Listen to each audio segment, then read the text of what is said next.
নবম যে প্রকল্পটি সেটা হচ্ছে মেডিকেল কলেজ হাসপাতালগুলোতে 50 শয্যা বিশিষ্ট ডায়ালিসিস সেন্টার এবং জেলা হাসপাতালগুলোতে 10 শয্যা বিশিষ্ট ডায়ালিসিস সেন্টার তৈরির যে প্রকল্প সেটা দ্বিতীয় সংশোধন প্রস্তাবটি আজকে অনুমোদন করা হয়েছে।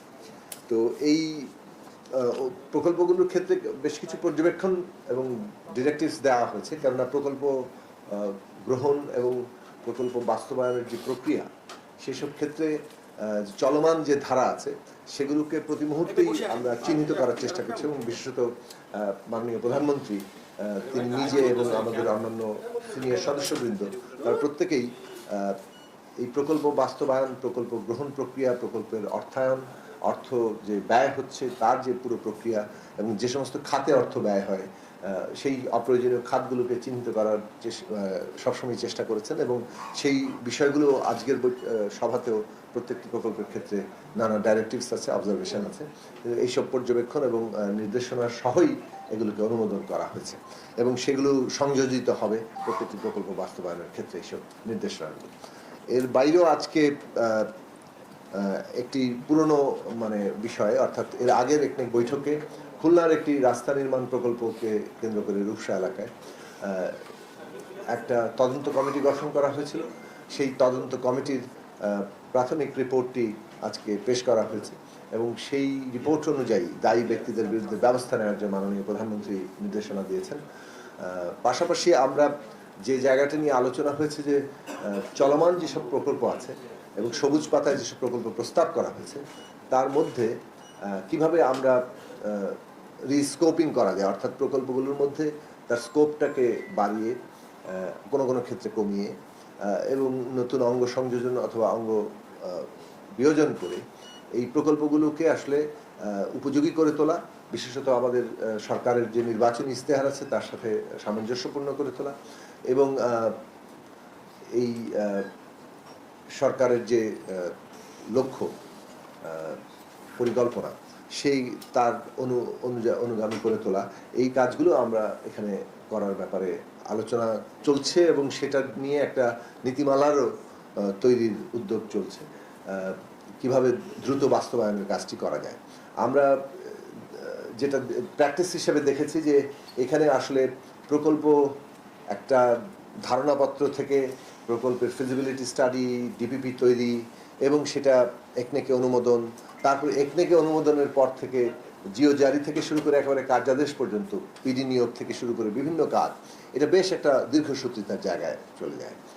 1-1.5-2 বছরের মতো ন্যূনতম সময়ে এখানে প্র্যাকটিস হিসেবে দেখা গেছে যে প্রকল্প শুরু করতেই কার্যাদেশ পেতেই 2 বছর সময় লেগে যাচ্ছে। তারপরে কোনো কোনো ক্ষেত্রে এটা কাজ শুরু করার জন্য 3-4 বছর 5 বছরও গিয়েছে।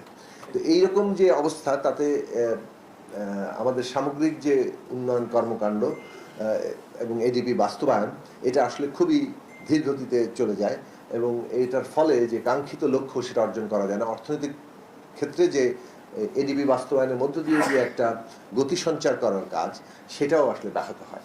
সেই জায়গা থেকে খুবই গুরুত্বের সাথে সেটা বর্তমান সরকার গ্রহণ করেছে এবং মাননীয় প্রধানমন্ত্রী এই বিষয়ে আবারও নির্দেশনা দিয়েছেন যে প্রকল্প বাস্তবায়নের এই বিষয়টিকে কত যৌক্তিক করা যায় সময়ের দিক থেকে এবং সেটার জন্য প্রয়োজনীয় যে নীতিমালা এবং নির্দেশনা সেগুলো সামনের দিনে আসবে। এই কাজগুলো করা হচ্ছে এবং খুব শীঘ্রই এই বিষয়ে আমরা একটা জায়গায় পৌঁছাতে পারবো, ফলে প্রকল্প বাস্তবায়নের সমস্যাগুলোর সমাধান করতে পারবো। ইতিমধ্যে আইএমএডি একটা রিপোর্ট দিয়েছেন, সেই বিষয়গুলো পরীক্ষা নিরীক্ষা করা হচ্ছে। পিডি নিয়োগের নতুন নীতিমালারও খসড়া তৈরি হয়েছে, সেটাও আলোচনা চলছে এবং এই কাজগুলো সম্পন্ন হলে একটা পূর্ণাঙ্গ বাস্তবায়ন নির্দেশনা তৈরি হবে, যেটার অনুসারেই আমরা ভবিষ্যৎ প্রকল্পগুলোকে বিচার করতে পারবো।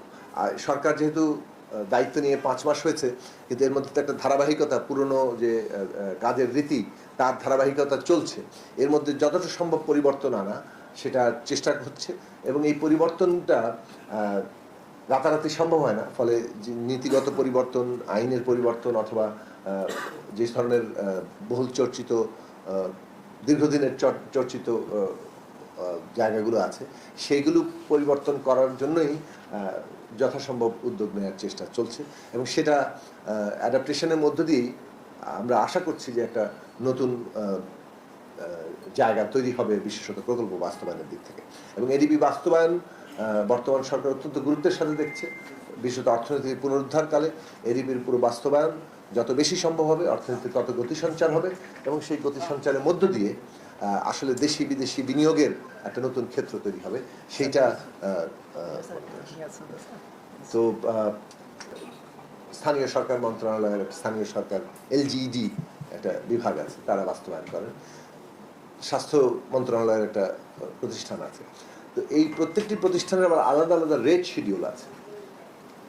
তো সাধারণত প্রকল্প ব্যয় সেই রেট শিডিউল অনুযায়ী তৈরি করা হয়।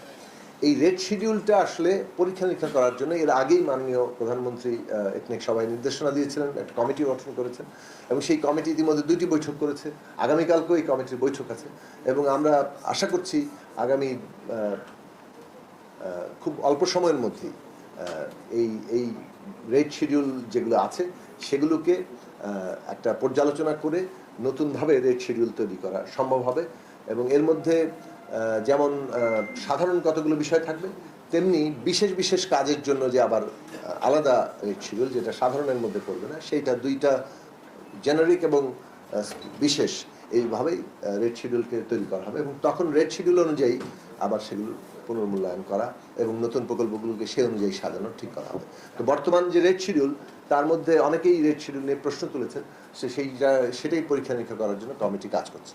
আলাদা করে 8টি প্রকল্পের ব্যয় এবং আলোচনা, খুঁটিনাটি আলোচনা হয়েছে, কেন এই দীর্ঘসূত্রিতা এবং এই যে মানে দীর্ঘসূত্রিতার ফলে যে বাড়তি একটা অপচয় ঘটে, সেই জায়গাগুলো সেগুলো নির্ধারিত। কোনো কোনো ক্ষেত্রে কিছু কিছু যৌক্তিকতার জায়গা ছিল, কিন্তু অনেকগুলো ক্ষেত্রেই আসলে যে দীর্ঘসূত্রিতার পেছনে এই যে দীর্ঘদিন ধরে যে চর্চা চলছে এবং দায়িত্বহীনতার জায়গা চলছে, বিভিন্ন প্রতিষ্ঠানের মধ্যে সমন্বয়ের জায়গা চলছে, জবাবদিহিহীন একটা অবস্থা চলছে, সেইটার ব্যাপারে এর আগেও বেশ কয়েকটি প্রকল্পের ক্ষেত্রে মাননীয় প্রধানমন্ত্রী সরাসরি তদন্তের নির্দেশ দিয়েছেন, এবং এইগুলোর ক্ষেত্রে সাধারণভাবে প্রত্যেকটির ক্ষেত্রেই এই অবজারভেশনগুলো আছে।